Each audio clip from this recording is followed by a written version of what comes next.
அவுது பில்லாஹி மினஷைத்தானிர் ரஜீம் பிஸ்மில்லாஹிர் ரஹ்மானிர் ரஹீம். அல்லாஹு அக்பர் கபீரா அல்ஹம்துலில்லாஹி கசீரா வசுப்ஹானல்லாஹி புக்ரதன் வா அசீலா. இதன் பொருள், அல்லாஹ் மிக பெரியவன், அவனுக்கே எல்லா புகழும் மிக அதிகமாக உரியது, காலையிலும் மாலையிலும் அவன் தூயவன் என போற்றுகிறேன்.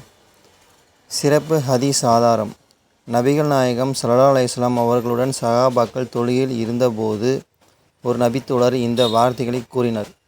தொழுகை முடிந்ததும் நபிகள் நாயகம் ஸல்லல்லாஹு அலைஹி வஸல்லம் அவர்கள் இந்த வார்த்தைகளை கேட்டு நான் ஆச்சரியப்பட்டேன். இதற்கு வானத்தின் வாயில்கள் திறக்கப்பட்டன என்று கூறினார்கள். ஆதாரம்: சஹீஹ் முஸ்லிம் 601. இன்ஷா அல்லாஹ் நாமும் இந்த துவாவை அதிகமான முறையில் ஓதுவோம். அல்லாஹ் நமக்கும் நம் குடும்பத்தினருக்கும் பர்க்கத் செய்வானாக. ஆமீன்.